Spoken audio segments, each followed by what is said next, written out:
Hello and welcome to the Rob Burgess Show. I'm of course your host, Rob Burgess. On this, our 127th episode, a returning guest is Jonathan Fowler.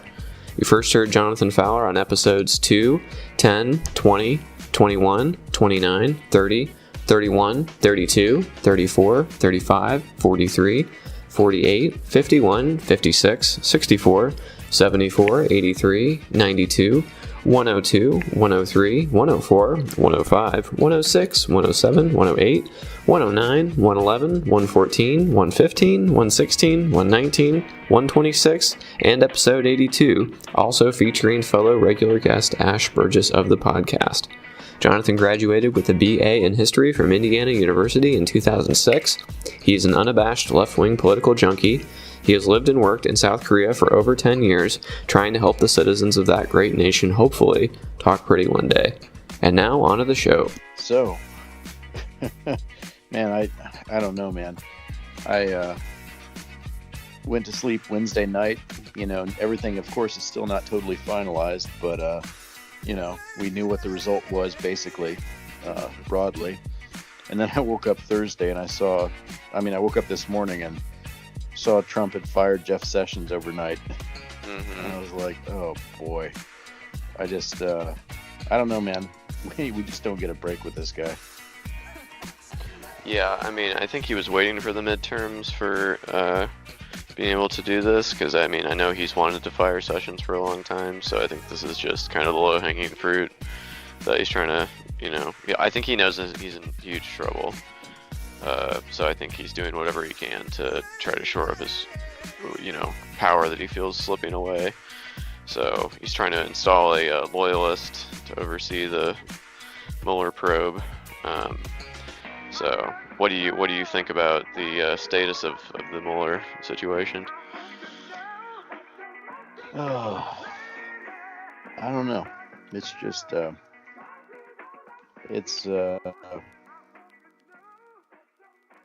I don't know, man.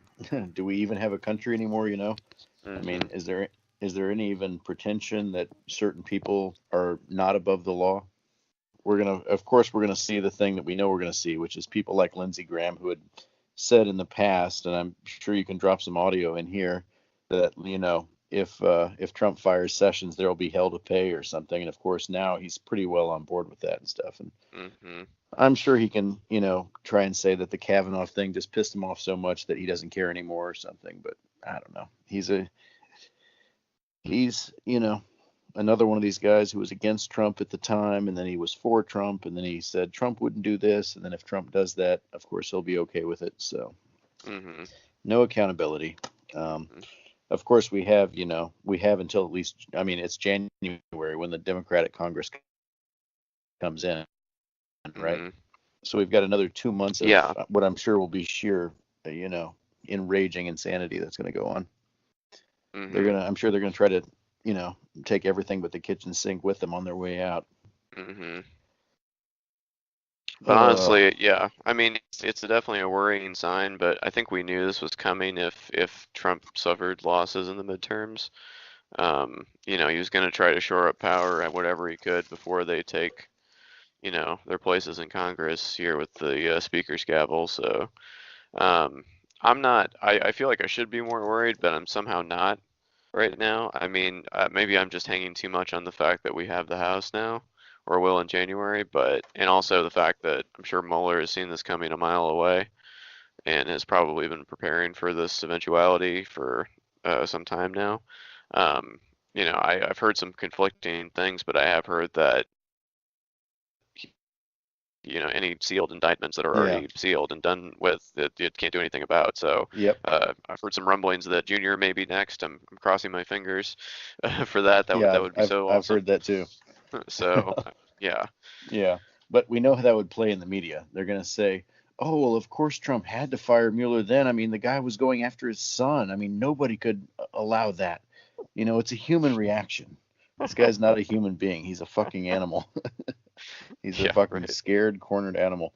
Did you see him on CNN today with Jim Acosta or whatever? Jim Acosta is now banned from the White House press briefings. Oh, my gosh. I wanted to challenge you on one of the statements that you made in the tail end of the campaign in the midterms. Here we go. That Well, if you don't mind, Mr. President, that this caravan was an invasion. As you know, Mr. President, I consider it to be an invasion. As you know, Mr. President, the caravan was not an invasion. It's a group of migrants moving up from Central America towards the border with the U.S. Honestly, I think you should let me run the country. You run CNN, right. And if you did it well, your ratings would be much better.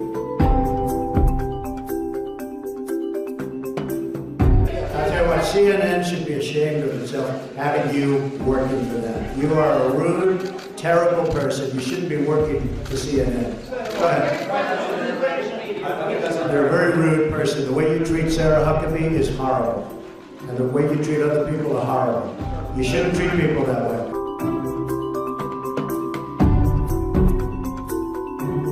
way. In Jim's defense, I've traveled with him and watched him. He's a diligent reporter who busts. Well, I'm not a big fan of yours either, so I understand. Yeah, it's just a mess. Sarah Huckabee Sanders lying about what happened on video. We can all see. We saw it live on TV. It's not like, even if they wanted to manipulate the old images, it's like we've seen it live. It happened in front of us. You can't tell us it didn't happen. Yeah.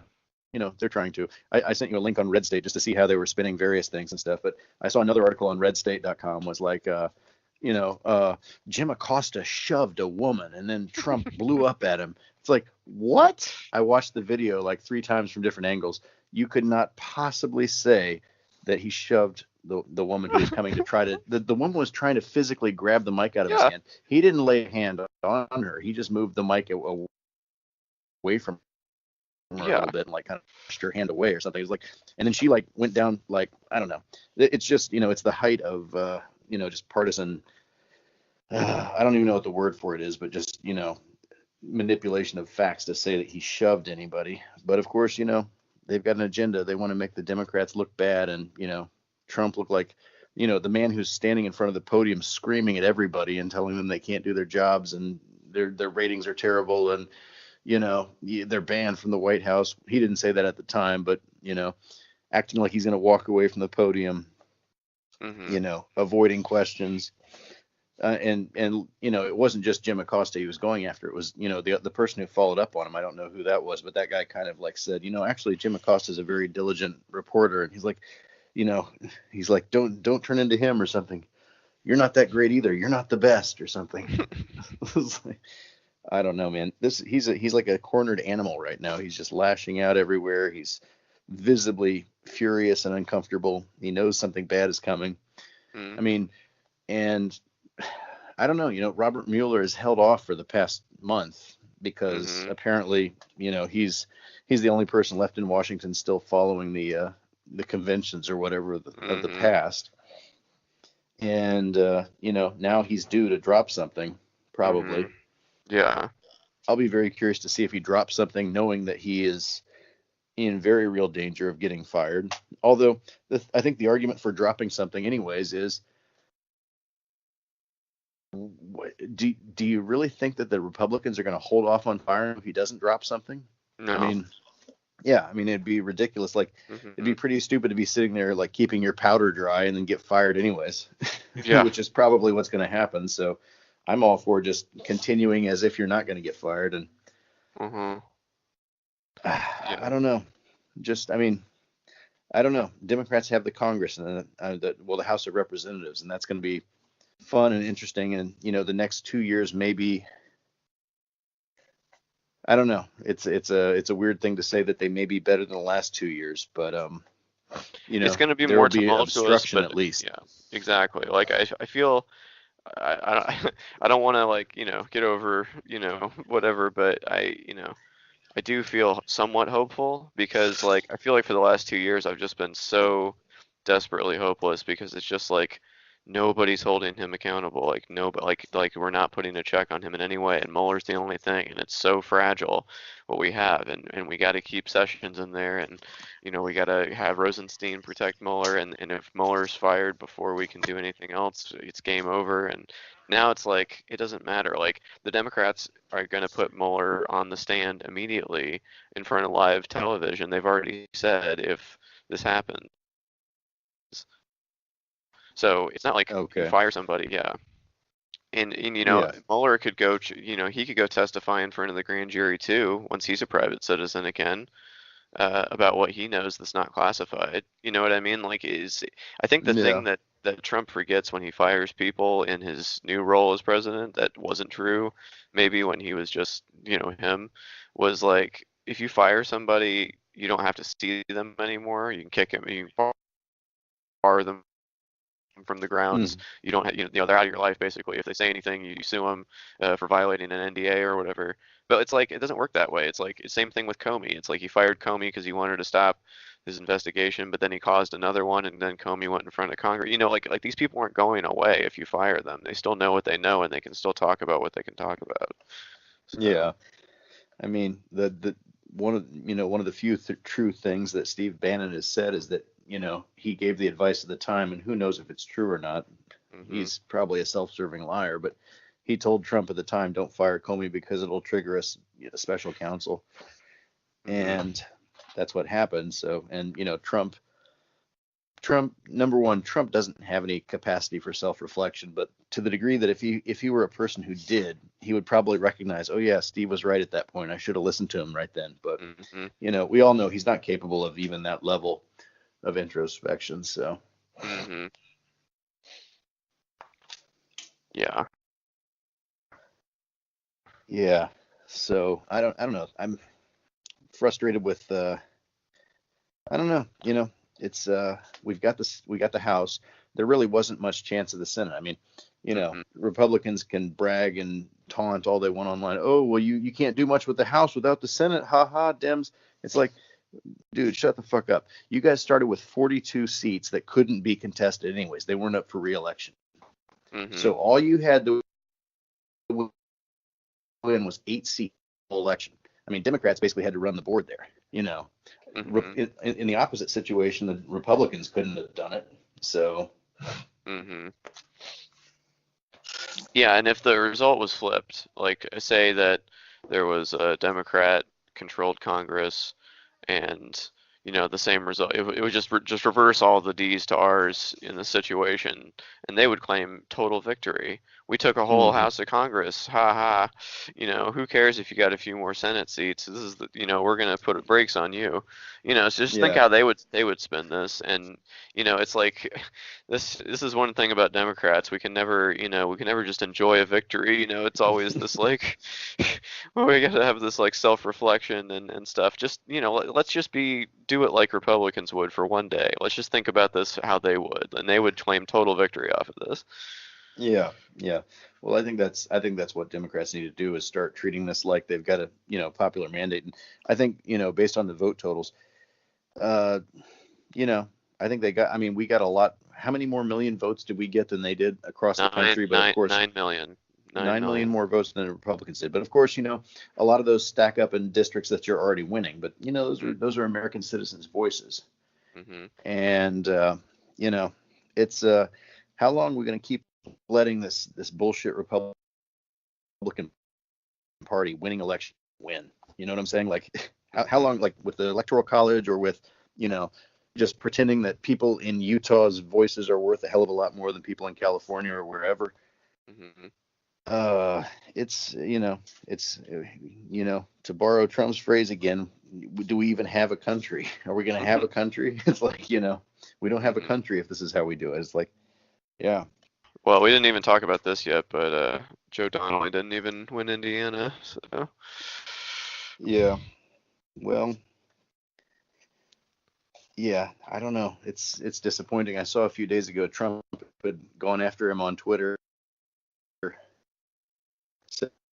Joe Donnelly had like donated money to the Libertarian candidate, and that made her illegitimate or something. But Donnelly had, what did he do? He sponsored some videos or something saying that she was the real fiscal conservative in the Indiana. Yeah, it was a mailer. Yeah, and it was like they sent it out, and they weren't like vote for me. They were just like vote for the Libertarian candidate Lucy Brenton. So yeah, just trying to draw some votes away, I'm sure, but it's kind of a last act of a desperate man, I guess. So. Yeah, I get so tired of people who always complain about the two parties. like, oh, Democrats and Republicans, man, we got to vote third party. It's like we got to vote Green Party. We got to vote Libertarian and stuff. It's like Libertarians and Green parties in the American system do nothing except act as spoilers to the main parties. That's the only thing they do. Well, look at what happened in Arizona. Yeah. Did you see that? The Green Party person dropped out and endorsed the Democrat, and they still picked up enough votes to tank the Democrats' chances and cost them the seat. It's like, to be fair to that candidate, at least they did the right thing and dropped out. But it's like, we could have a European style kind of parliamentary thing where there's 50 different parties and they build coalitions to, and you vote for exactly who you want. But they're going to build a coalition, and eventually coalitions become, they become kind of cemented into place. And then you get a party like the Democratic Party or the Republican Party. And people have been talking about, over the past couple of years, your attitudes on one issue have a very high probability of predicting your attitudes on another issue. It's like if you have racist beliefs, the Republican Party is the party for you most of the time, like with a high degree of predictability. If you have racist beliefs, you probably also, life, and your economic, your racial, your social, your economic, I said economic, your foreign policy, all this stuff starts lining up to a very high degree.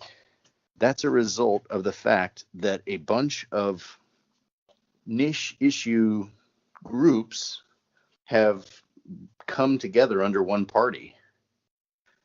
So you can, I don't know. I don't believe these people who say, oh, if we just had more political parties, things would be so different. No, they wouldn't. They'd be small, weak parties who would never win a majority, and they would have to form coalitions with other parties, which would eventually cement into larger parties, and we'd be exactly where we are now. I mean, in a way, we're almost like more advanced in a way. We're just at a later stage of the development of a political system in a way. It seems like, although it may all be a cycle. Although if it's a cycle, people should worry about what comes after democracy. That's very true. But like Ash pointed out the other day when we were talking about this, it's funny, it's kind of ironic that the Green Party is the environmental party, because really, if you think about it, they've probably done more to harm the environment than any other party just by getting so many Republicans elected. And, apparently if you scratch the surface of most, fundraising efforts for the Green Party, you'll usually find outside money coming in, trying to just, be a spoiler for, Democrats, because obviously who's going to vote for Green Party people? It's probably people that would otherwise vote for the Democrats. So. Yeah, I will say this, we've talked about before, in 2016, I sat there for about an hour looking at two different ballots that I'd printed out and filled out each. And I was trying to decide which one I was going to put my signature on and send back to America as my vote. And, one of them was for Hillary Clinton. The other was for Jill Stein. And it was a hard decision. I was wrestling with it. I'm so glad today that I did not vote for Jill Stein because, just the stuff like, her going to Russia, some of the stuff going on there, whatever that was, who really knows? Of course, some liberals going to be, oh, God, here we go, Russia again. But, in history, you guys are going to be seen as some useful idiots. It's going to be very clear when we look back in history what Russia was up to. And we had this large contingent of people in America who were like, what? There's nothing there. Nothing's going on. Oh, God, Russia. Oh, boy, here comes the conspiracy theory. No, you guys are the conspiracy theory. It's like I'm very confident that history is going to look back and judge you very poorly. So I'm pretty much, like I said the other day, the Republicans will never be a home for me. They're, too many racists. They're religiously, they don't believe in separation of church and state. They advocate for Christianity, all other religions, and I'm not a Christian, so that just means they're not for me. They can't be for me. And and basically I'm done with the Green Party too. I think my mom voted for Ralph Nader in like 2000 or something, and I think she came to regret that after the Bush thing, but. But it's just like, the Green Party are spoilers. Libertarian Party will be spoilers for the Republicans too. So we both got our sides of do that, but I don't see the use for them. Mm-hmm. Yeah, well, are we even sure that is true for the libertarians? I mean, I feel like, yes, they support some fiscally conservative things, but like you said, most Republicans prefer the full, refreshing flavor of Republicans. So. Yeah, well, that that flavor may not last for much longer. I don't know. A few more years, it may become pretty toxic. Uh-huh. But I think I've had the theory since 2008 that I'd never really heard about libertarians or Ron Paul or these people before 2008, and then I just saw a bunch of protesters out on the street in Bloomington on Obama's inauguration day. Mm-hmm. And I stopped and talked to them, took some pictures and stuff. I was like, and they had that like re-lovution or whatever the hell the Ron Paul signs were back then. Yeah, I forgot about those. Yeah, and I talked to them, and I immediately, like, my suspicion was these are conservative former neocon rear guard. That's what I thought they were, and I haven't seen a lot since then to prove me wrong. They're still fiscally conservative and stuff. They want, individual liberty, whatever that means, which, is a nice thing to ask for when you've already got a lot and you're starting from a pretty good place. They're willing to go the other way on some social issues, gay marriage or whatever, or, partnerships, marijuana legalization. They're willing to let stuff go because they basically have to. They've lost the argument on those things. The conservatives did during the Bush years. Mm-hmm. But they're, they want to keep what they want to keep. So I don't know. But yeah, hey, we won the House, and maybe, I don't know, maybe I expected more. Maybe Well, that's probably part of the reason that people are disappointed, because we got our hopes, too high. But I think people are looking for a big statement, and that didn't really happen. But I'll take the tangible goals that we achieved. Yeah. I mean, after the last 2 years, the amount of bullshit we've seen, really the last 3 years since 2015 when Trump declared, I don't know. I'd feel better about America if there had been a stronger repudiation of that, and I'm disappointed that the repudiation wasn't that strong. Well, we haven't really got into it, but I mean, Indiana really just completely confirmed everything that's happened. They're like, looks good to me.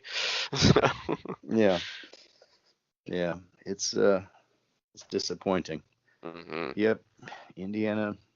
I don't know. It's probably to Trump's credit that he was able to direct tax money to farmers who were affected by the trade war that he started with China, where they targeted like soybeans and corn exports or whatever to China. I mean, if that money hadn't come, who knows? I mean, I don't know how much of it they've gotten so far, but I don't know. It's a mess. Mm-hmm. I mean, I am encouraged because with Democrats taking control of the House, I mean, what committees are they going to get? I mean, I don't even know, but like intelligence, oversight. Oh yeah. I mean, they get them all. Depending on.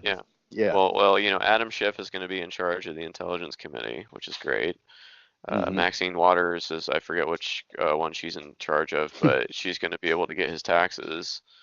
Yeah, we're going to talk about, we've been talking about impeachment, but we haven't even talked about impeachment for other officials in this administration that, is certainly coming down. There's plenty of corruption to go around to investigate. So it's yeah. I mean, it's going to be. Let's just see what happens when you face even the slightest bit of actual scrutiny that's backed up by subpoena power. You know what I mean? Like, let's see what that happens, because we have not seen that up till now. So yeah. Yeah. I hope the Democrats don't get into this thing where they get worried about the news cycle where people are saying things like, are the Democrats going too far? Are they overusing their power? Are they overstepping their mandate? I hope they better not do what a Republican would do. Full speed ahead, shift the Overton window or whatever. They need to be like Republicans, full speed ahead, no compromise, and make the news media cover you on your own terms, not do something and then backtrack on it and kind of equivocate about it or anything like that. Just plow through, which again is not great because it's not good to have two parties ruling like that. But it's not good to allow one party to rule like that unchecked. So yeah, for sure. okay. So, but I think one good thing is we've probably seen the end of Nunez's game. Yeah, Devin sadly Nunes. he was reelected, but he won't be in a position of power anymore on that. He's a clown. He went to Britain, he went to England, and he tried to get them to give some information on Christopher Steele, and they're like, no, you're not allowed. Yeah. He has no respect outside of the Republican Party. Uh-huh. I was I don't know. Like two of the races that were pretty frustrating were, well, I mean, the Beto O'Rourke Ted Cruz thing was frustrating. Although I think I did feel like Beto O'Rourke was getting, I don't know, he was getting really blown up nationally, and I didn't read a whole lot of articles about him. I probably should have, but I it did feel like he was a little big for his britches there for a while. But I don't know. Yeah, I mean, we won Congress, and yet it doesn't feel like a very satisfying victory yet. I hope that we will continue to, march forward and take some other gains here over the years. I think Trump is. I hope to God the Democrats. I don't know. They've got Nancy Pelosi is going to be the head of the party now or whatever. Not wild about her. A lot of people say that's sexist because she's a woman, so I should be wild about her. I'm just not. Yeah. But I mean, the victory speech she was giving was just very tepid. I felt like, I don't know. Yeah, I saw one clip from it where it was like, she was like, let's hear it for pre-existing conditions. It's like, okay. Yeah. Thank you, Nancy Pelosi. I mean, there was a lot of talk. I mean, there's always this talk about, and I've never totally bought it because I've never necessarily seen it proven true, that you can't campaign against somebody. You got to campaign for something, right? And so supposedly the Democrats' issue this time was healthcare, pre-existing conditions and stuff. And I'm like, I mean, yes, it's important, but at this point, I mean, even Republicans have kind of backed away from repeal and replace, right? I mean, it's a dead issue at this point. I don't think they're even hoping for that. And how many news cycles ago was healthcare even a thing? I mean, is it like has it been 6 months? Honestly, I've lost all track of time. I have no idea under the Bush or the Trump administration how time flows and like when we were last seriously talking about healthcare. But it's like, you know what? Trump's a fucking asshole. Everybody fucking hates him, or a sizable, somewhat majority of the country hates him. Although it's disappointing to see that it's not quite as many as we might have hoped. But you know what? Fuck it. Just campaign against this motherfucker in states where you think you can get away with it, I mean, I don't know. When you look back at this from history, okay, Donald Trump had, done all the many, many, many, many, many wrong things that I've detailed exhaustively in other places. And Democrats campaigned on healthcare in 2018. Oh, okay. Well, I guess they won a little bit, but it's like, I just feel like it's a little bit, it's important. Don't get me wrong. It's very important, but I just don't know that that's I'm a voter. That's not the first thing that's on my mind. I mean, it's important, but preserving the United States of America as a soluble, democracy is, and not destroying the planet in a fiery meltdown of nuclear or global warming, I don't know, these other things. These are my primary concerns. Healthcare is very important, but I don't know. I don't think that has to be. I don't think that should have necessarily been our number one thing this year. Right. Well, do you think that Nancy Pelosi does need to be the speaker though? Because I mean, I know she raises a lot of money and stuff, but I feel like that having her and Chuck and Nancy, or as who calls them, I feel like that's like a punching bag that we just give the other side, and we don't need to really. And these are like two old people that don't really represent the party. Because I mean, I went to the Democratic and the Republican, parties for election night in downtown Indy, and you could just see the difference in who like attended. It was like exactly who you'd expect. Like, the Republican was like just white, old, you know what I mean, rural, exactly who you'd expect. We go to the Democrat, it's diverse, it's young, it's, all this stuff, and I just don't feel that they represent the leadership of the party represents the rainbow coalition, as it were, that we've got. Well, So. I'm not wild about either one of them, which is, I mean, the thing. I'm not either. I mean, and we're Democrats, right? Republicans hate I'm not registered that way, but I'm like Bernie. I caucus. Yeah. Well, I mean, the thing is, like, when all Republicans hate them, when you can mention Nancy Pelosi and Nancy and Chuck and Nancy as a punchline at a Republican rally, and everybody knows what you're talking about and viscerally hates them, and you can mention them to Democrats and you'll get 50% say, no, they're great, they're fundraisers, they're skilled legislators, they know the system. And then you can get the other 50% that said that, they're dinosaurs, they want to compromise too much, they want to be friends with Donald Trump, fuck them. That may not be who you need to run. And I'm not even saying it doesn't have to be a woman, it doesn't have to be a minority, it doesn't have to be a young person. It needs to be fresh blood, in the sense that, I mean, Bernie Sanders was a fundraising machine on a smaller scale. He was not a corporate fundraiser. He was raising, the proverbial $27 a donation. I mean, he's in the Senate, he's not in the House, but I mean, put somebody like, I mean, he's not a young person, but I'm just saying it doesn't have to be a young person. It doesn't have to be a minority. It doesn't have to be a woman. Stop this fucking bullshit. It just has to be somebody that people are excited about, And of course, you're going to get a bunch of Hillary supporters like, I'll never support Bernie. I hate him. Oh, God. Oh, don't run him. God, we need young people now. Oh, like, they'll do this disingenuous thing. But, it should be somebody more like that. Somebody people can honestly, somebody that the Republicans are going to have to. The thing is, I'm not sorry, I can't even talk anymore. But yes, Nancy Pelosi has been demonized, probably wildly out of proportion to anything she ever did by the Republicans. And that's unfortunate, but it's a reality. It's a reality. She's a tarnished person. And you can try to fight that, or you can say, well, maybe we bring somebody else in. And if you bring somebody else in, the Republican machine is going to try to do the same thing to them. And they probably may eventually succeed with, their voters and stuff. But I don't know. It's just,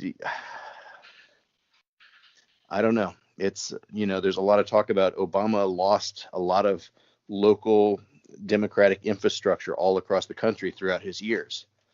Well, yeah, he partially did, but who was right there in the Senate and Congress helping him? And who was also presiding over this massive loss of like governorship and state senators and everything all across the country or whatever, Chuck and Nancy, right? It's like, but they don't take as much of the blame for that for some reason. Well, they definitely should if it's an issue, and it is. And the Republicans have almost enough, and they broke this down on Ballotpedia. If you ever go on that site, it's really good. But they were breaking down all this. They call it a trifecta when the governor, the state house is all in the same, party. And I forget how many they were away, but like Republicans were very close up till this last election of being able to call a constitutional convention, because it's like 2/3 of the states have to be in agreement. And if they had gotten like 2 or 3 more, and of course Indiana's one of those that counts in their column, but if they'd gotten 2 or 3 more, they could have rewritten whatever they wanted to in the Constitution. And thankfully we're gonna end birthright citizenship. Yeah, exactly. But but they've gone in the other direction, because I think there was 3 that went back into the D column, so we're slightly less danger of that. But these are the down ballot things that Republicans have been dominating, because while we've been up until this last time dominating the presidential elections for the last 2 cycles before that, it's like they picked up, I think it was something like 1,000 state legislative seats, and I forget how many governorships. You know what I mean? Like they've just been running the board. That seems to be coming to an end, but they've kept their eye on that ball, and who has taken their eye off the ball? It's Chuck and Nancy. So yeah, and so that's why I don't automatically buy these arguments that these people are just the brilliant people who are playing 3D chess that a lot of people would say they are. Whereas somebody like Bernie, I mean, look what Bernie did in Indiana. Mm-hmm. I mean, you know, Hillary, yeah, I mean, this is a guy who can inspire people in various states, you know, and that's what we need. We don't, I don't want to make it about, you know, coastal elites because that's such a Republican framing, but it's just like, I don't know, you know, and, you know, Bernie's a little bit coastal. He's out, I mean, Vermont's pretty close to the East Coast, but I'm just saying, like, I mean, he is somebody who has appeal broadly across the country, and that's the type of person who could do, you know, individual fundraising, who could do, you know, winning stuff in the local elections if people, you know, I don't know. I may be going out on a limb here a little bit, but I'm just saying, like, somebody like that. Mm-hmm. Yeah, for sure. What was your take on Beto O'Rourke?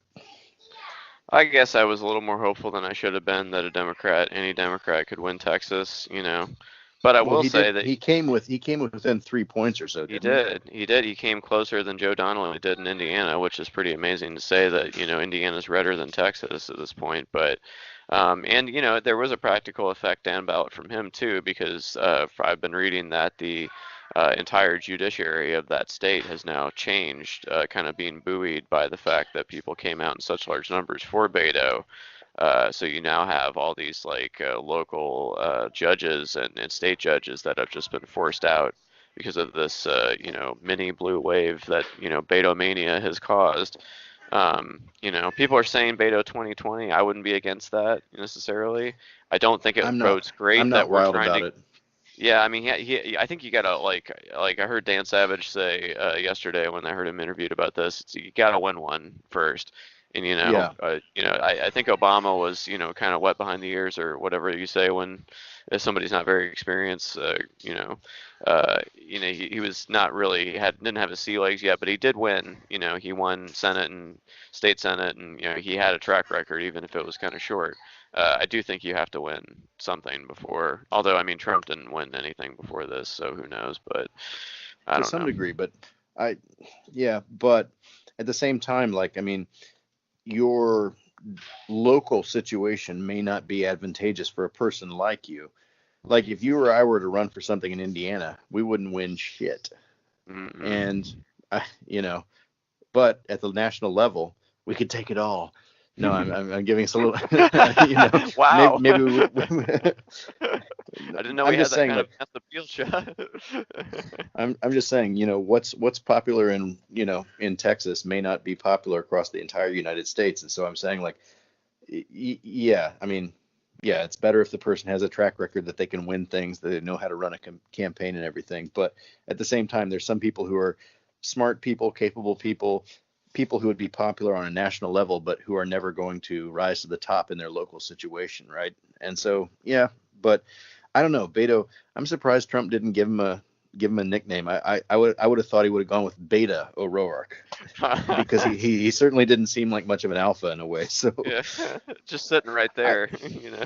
Yeah, low hanging fruit. I mean, yeah, I'm just saying, like, I mean, I don't know. I don't see him as a presidential winner. I don't see it. It's totally my hot take, shooting from the gut or whatever, but I just don't see it. So I hope people will back off of this Beto 2020 stuff. Mm-hmm. Yeah, I think there's plenty of other people that could do it. I don't think you need to pin all your hopes on him. I mean, it was exciting for sure. And I still can't believe people would stand in line for hours to vote for Ted Cruz. That blows my mind, even in Texas. But yeah, Ted Cruz and Beto O'Rourke are kind of like an interesting thing, because like Ted, what's his actual name? His name is like his Spanish or something. Is what is Ted Cruz's real name? Rafael. And it's not Ted. It's like What is it? Raphael, isn't it? Let me look this up. I believe so, but his middle name is like something, the Spanish equivalent of Ted or something, I believe. Raphael Edward Ted. Okay, never mind. Okay, yeah. So we've got like a Hispanic candidate on the Republican side who basically made his name more white. And then we've got a white candidate on the Democrat side who made his name more Spanish sounding. It's like, what the hell's going on in Texas? Honestly, like, I mean, from both directions. I'm sorry. It's just like. Yeah, exactly. Like the Irish Catholic guy sounds more Hispanic than the Hispanic guy does. Yeah. Yeah. I mean, speaking of, identity politics and stuff, what was your take on the Elizabeth Warren DNA test stuff? I think she whiffed that so hard. She said she's Native American, and I said, Pocahontas. Pocahontas, I apologize to you. I apologize. To you, I apologize. To the fake Pocahontas, I won't apologize. I hear some of you are Republicans. I am a Republican, registered. Yes. What do you think of him calling her Pocahontas? Well, I think it's ridiculous. Yeah, I think it's silly. I think it's He's talking about stuff he doesn't have any idea about. It's offensive to me, not just as Betsy's cousin, but as a Native American. They feel like an attack on me and my mom, but mostly on my grandmother. And my mama's not around to defend herself. My mother was born in eastern Oklahoma. It had been Indian territory until just a few years earlier when it had become a state. My daddy always said he fell head over heels in love with my mother the first time he saw her. But my daddy's parents, the Herrings, were bitterly opposed to their marrying because my mother's family, the Reeds, was part Native American. This sort of discrimination was common at the time. So when my mama was 19 and my daddy was 20, they eloped. And together they built a family, my 3 older brothers and me. But how did Dad Herring feel about Daddy marrying Mother? Oh, it was not the happiest time, I'm sure. I think they had a real riot over that. My family grew up on the ragged edge of the middle class. My 3 brothers all went off to the military when I was just a kid. My life then took some twists and turns, as life does. Went to college, dropped out, married at 19, went to commuter college, had a kid, graduated from law school, had another kid, got divorced, married Bruce, and started teaching. I used my mama's grit to get through commuter college and law school. I used my daddy's relentless optimism when I was balancing babies and books. But my background played no role in my hiring. What does Warren translate into Cherokee as? Spreading bull? They call her Pocahontas. No criticism from me. You know Elizabeth Warren, right? What most people find offensive is Senator Warren lying about her heritage to advance her career. Do you remember her heritage ever coming up during the hiring process? No. Her heritage had no bearing on her hiring, period. I was chairing the committee that year. If ethnicity had been part of the discussion, I would have known about it. Her name with respect to racial minority hires, no, never. It's nonsense. Her reputation as a teacher was stellar. We decided to hire her because she was the best there was on the market. Elizabeth was revered as perhaps the best teacher on the faculty. She is a tremendous teacher, an important scholar. She was a trailblazer. She is the hardest working person I have probably ever come across. She's just been a giant in the field. She's probably one of the 100 best law professors of the last half century. And to try to belittle that with this nonsense is very unfair. And we will very gently take that kid and we will slowly toss it. Be very gentle. And we will say, I will give you $1 million to your favorite charity, paid for by Trump, if you take the test and it shows you're an Indian, Hi, this is Elizabeth Warren. Is Dr. Bustamante in, please? Hi, I'm Carlos Bustamante, and I've advised companies in the direct-to-consumer space, including Ancestry.com, 23andMe, and Helix. In the Senator's genome, we did find 5 segments of Native American ancestry with very high confidence, where we believe the error rate is less than 1 in 1,000. Now, the president likes to call my mom a liar. What do the facts say? The facts suggest that you absolutely have a Native American ancestor in your pedigree. We come from Oklahoma, When we were born, they said these are the parents, these are your grandparents, these are your aunts and uncles. Their word was always their bond. They were honest. That's right. Well, that's what Betsy's been saying. I'm not enrolled in a tribe, and only tribes determine tribal citizenship. I understand and respect that distinction, but my family history is my family history. Who, Pocahontas? This isn't just about casual racism, war hoops, and tomahawk chops. Native communities have faced discrimination, neglect, and violence for generations. And Trump can say whatever he wants about me, but mocking Native Americans or any group in order to try to get at me, that's not what America stands for. Some people have questioned my heritage and my family history. Maybe they do it to insult me. Maybe they do it to distract from the kinds of changes I'm fighting for and the kind of change I'm trying to bring to Washington. Maybe they do it because they think politics is a blood sport. But my parents were real people. The love they shared, the struggles they endured, the family they built, the story they lived will always be etched on my heart. And no one, not even the President of the United States, will ever take it away from me.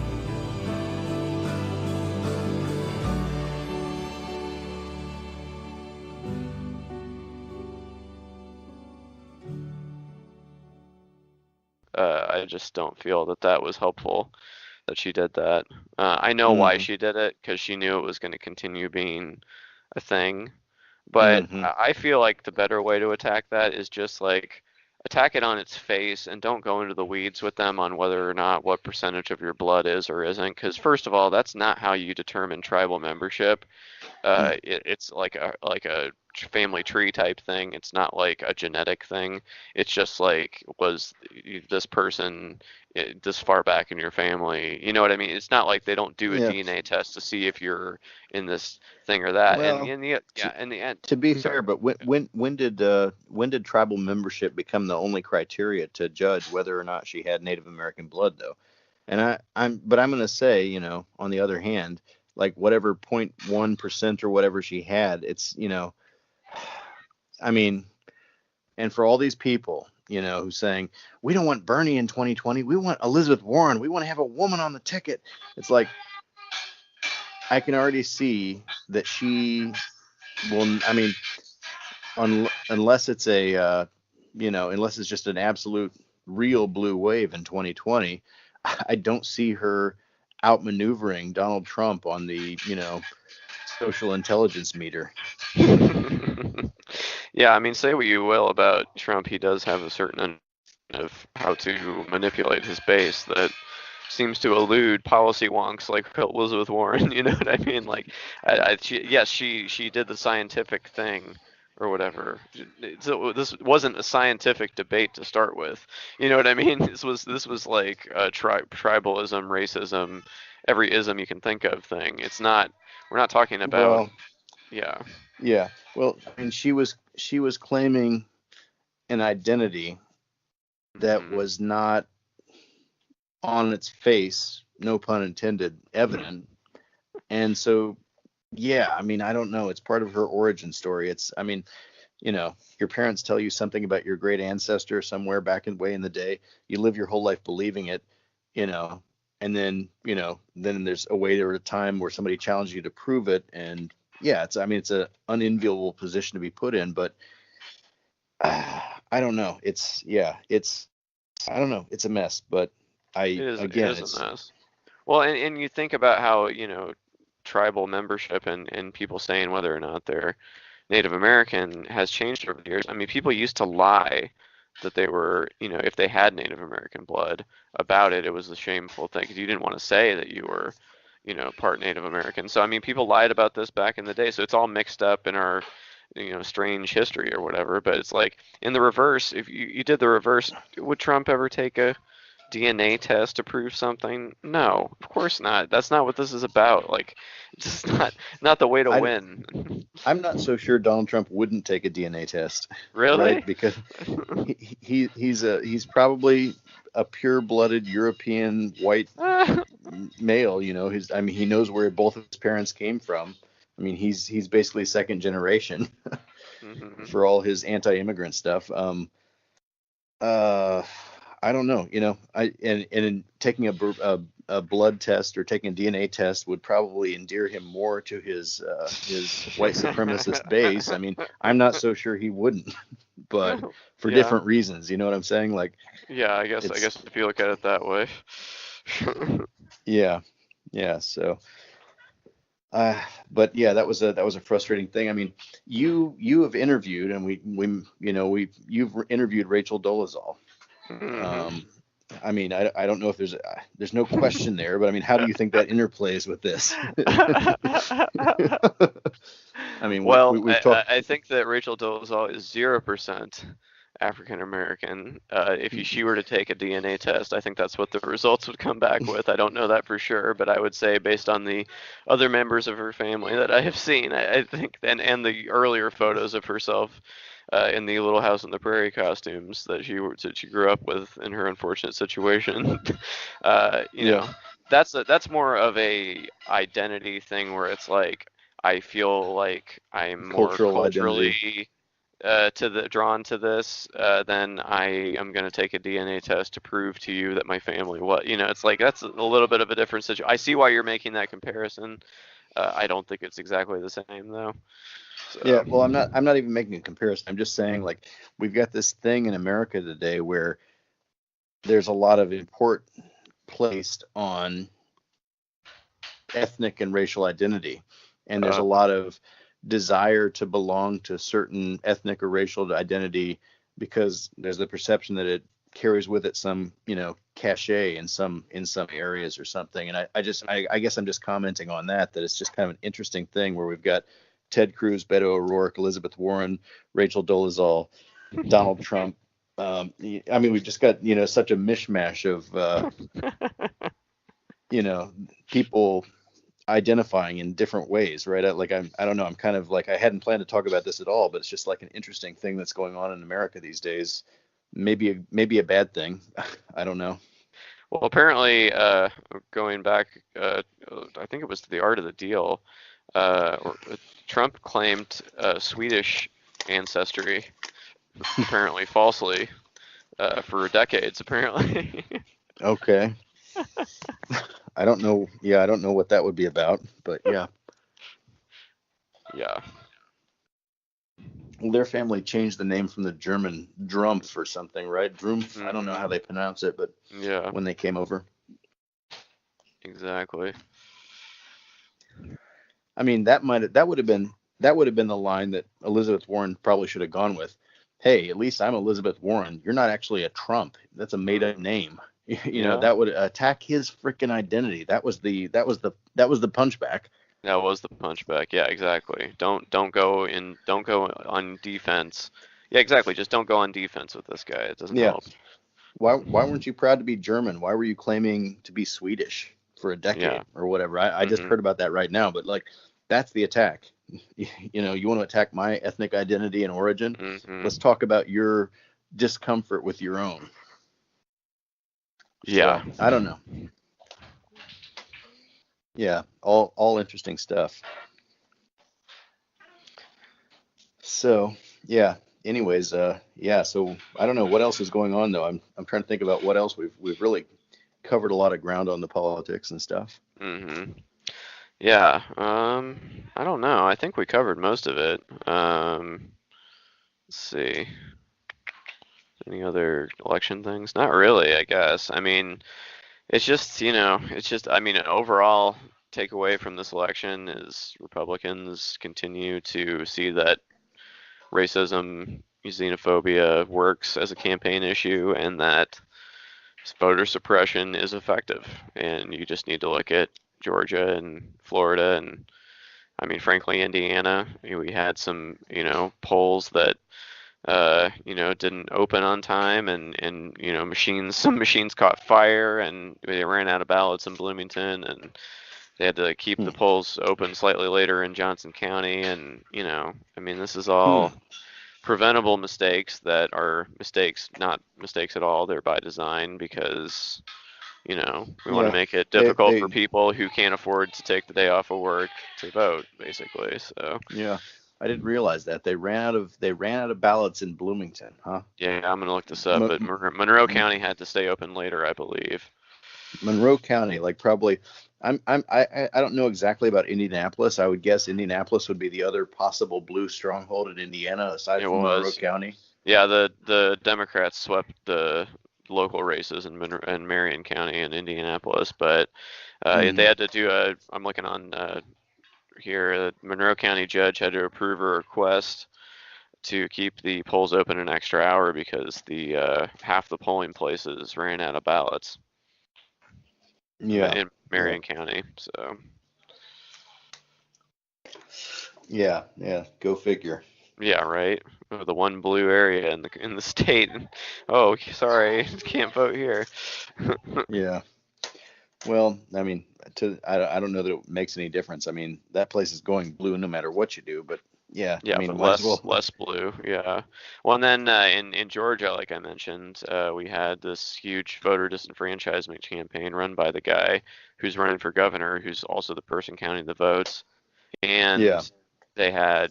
Apparently, they didn't have enough machines in some areas, and apparently the Atlanta Journal-Constitution is reporting today that they just found several hundred machines wrapped and unused in a warehouse. So this is the thing. This is like why we don't have a country, right? It's like, I don't know that there's a law that the person who's holding a position that's in control of the election should not be allowed to run for another thing which he's in control of the election for. Yeah. But it's common sense. It should be a law. Yeah. Right? What would the Republicans say if the opposite were true? Yeah. I mean, that's an issue. That's obviously an issue. Like, either you have to recuse yourself from anything having to do with this position before you run for the other one, or you just can't run for it, or whatever. It's like, it's very obvious that should not be allowed to happen. Mm-hmm. But I think that's the issue for Democrats for the next 2 years is voter suppression. I think that they should make that their new issue. If they're looking for an issue, that's what it should be, because this is obviously, they tell you your vote doesn't matter, but then, Republicans do everything they can to stop it from happening, so it must matter some. So yeah, well, it's I don't know. I don't have a lot of confidence that will become a major issue for Democrats. I hope it does too. I really think it should be. But we had all this problem with the Electoral College in 2016, and what did I say back then? It should be an issue, but it's not going to be. Have we heard anything else really, except for some rambling and some random bitching and moaning about it? I mean, I will say that growing coalition of states, maybe not enough to matter yet, but a growing coalition of states are enacting on a state level changes that would basically, the agreement that they're all signing is that if their state votes, I forget exactly what the details of it was, but they're basically agreeing not to go along with the Electoral College if it overrules the popular vote, like in their state. So like they're going to basically nullify it state by state. That's the new strategy that I've heard. Because I mean, otherwise you got to amend the Constitution on that, and that's a pretty heavy lift. But maybe that's a way to combat it. If we get enough states to agree to just whatever the outcome is, follow the popular vote with their electors or whatever. Maybe that would be a way to do it. Who knows? But I doubt if the Republican states, even if they agreed to it and it didn't go their way, let's see what happens then. I doubt they would. It's like Bill Maher said, that we're on the honor system and Republicans are all out of honor. So it's we can't trust that half of the population to do the right thing basically ever, for the most part. I mean, exactly. An exception here or there aside. But I don't know. It's disappointing most of the time.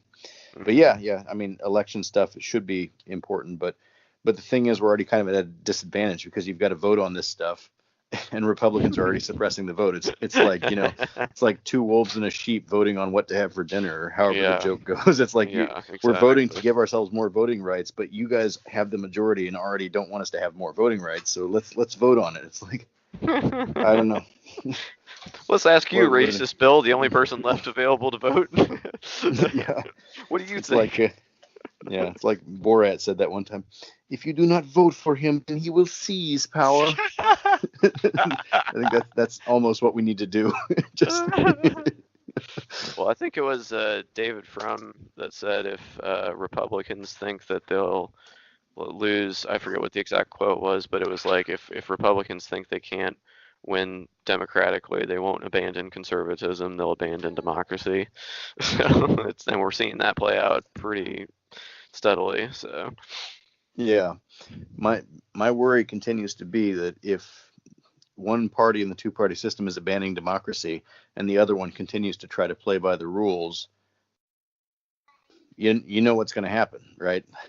It's not the person playing by the rules with one hand tied behind their back is not going to come out at the end.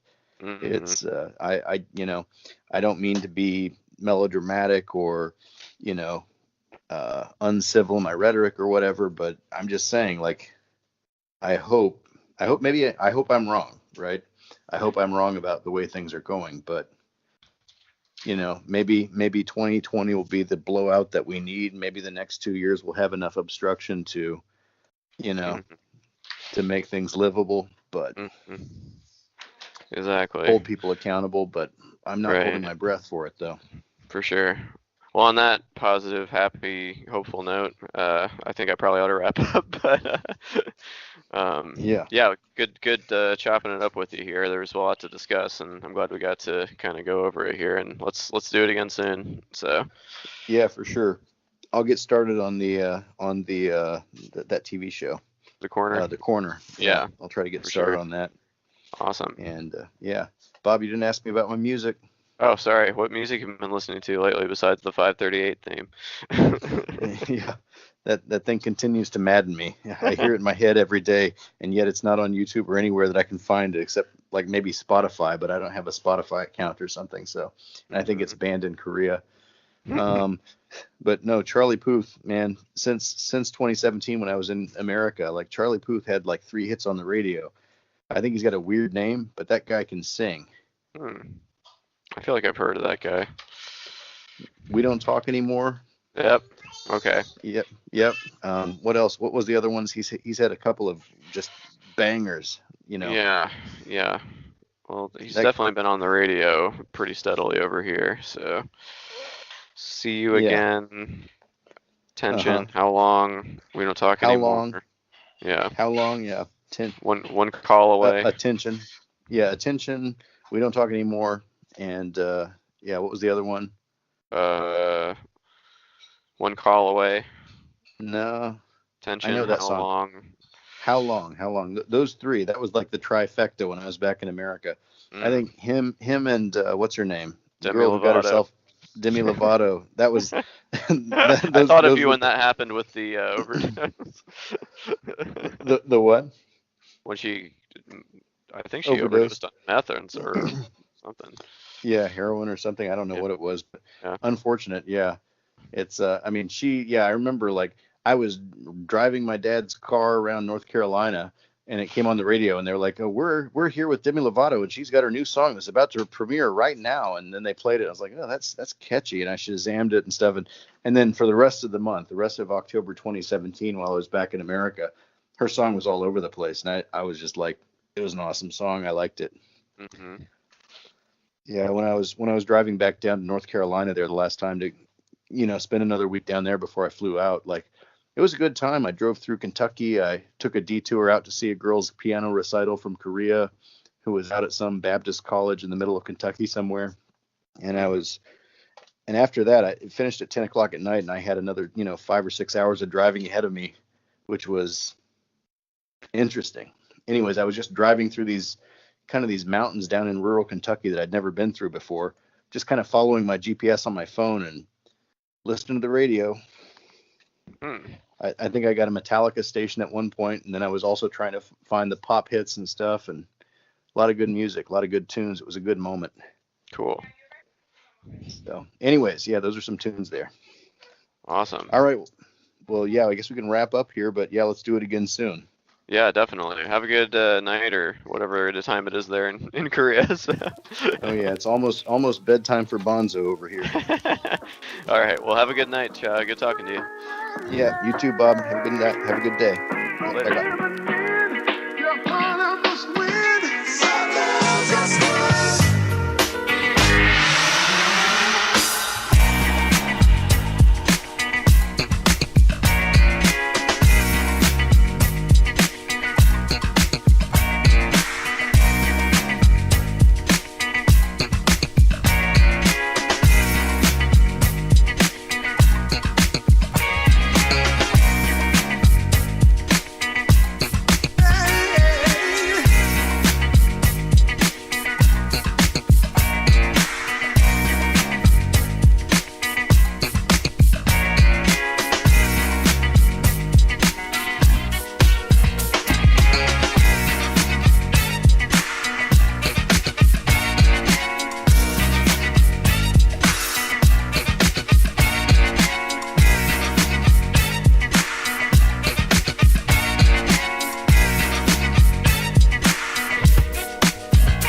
If you enjoy this podcast, there are several ways to support it.